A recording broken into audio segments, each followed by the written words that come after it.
Hi guys! It's me again. Guys, gusto ko lang i-share sa inyo ang mga nararamdaman ko as a 50-year-old woman. Ayan na naman tayo sa 50-year-old eh. Anyway, nakakaramdam na ako nung tinatawag na pre-menopausal stage. Yes, to be honest, nararanasan ko na siya since 3 months or 4 months ago. Hindi na ako what do you call this one? Hindi na ako nakakaranas ng monthly period. Ganun, parang feeling ko, eto na ako sa stage na to.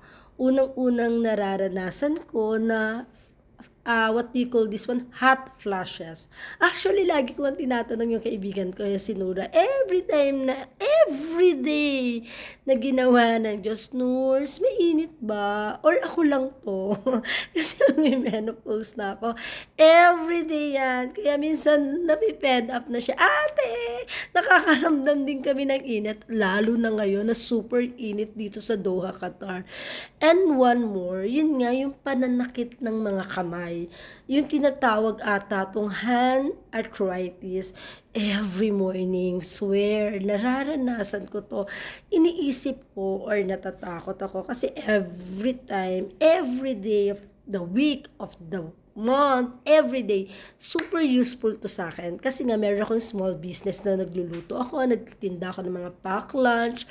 So, ayun, nararanasan ko siya tuwing madaling araw. So, kaninang umaga, actually, everyday nanonood ako sa TikTok and YouTube. Yan yung power ng social media na may magaganda rin naman tayong nakukuha.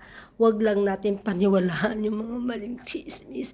Yung magagandang makukuha natin sa SOCMED, gawin natin, implement natin, baka makatulong. So, nakita ko, especially kaninang madaling araw, nung nagising ako, sabi ni Doc Alvin, or hindi, no, not Doc Alvin, sa dermatologist pala yun.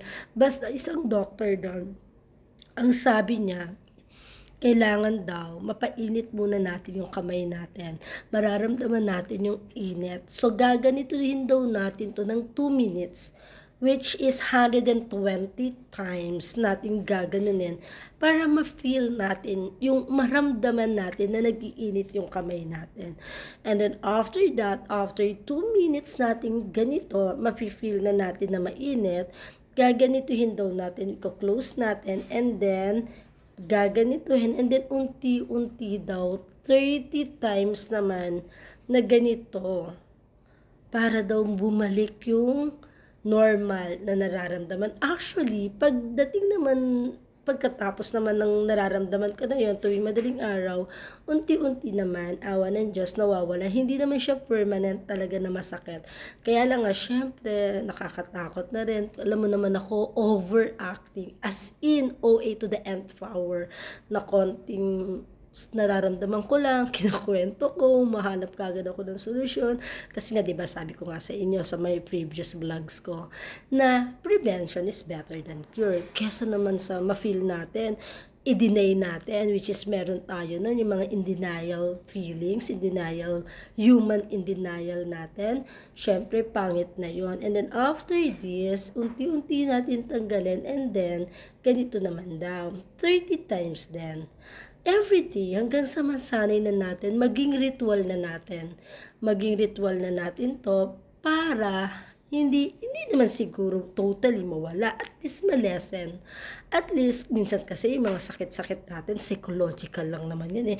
Katulad ko, iniisip ko, may edad na ako, ganito na ako, ang sakit na ng balakang ko, ang sakit na ano. Kasi nga, in my mind, everyday ko siyang iniisip. So, minsan, di ba sabi nga, powerful yung mind, kung ano yung naiisip mo, nangyayari.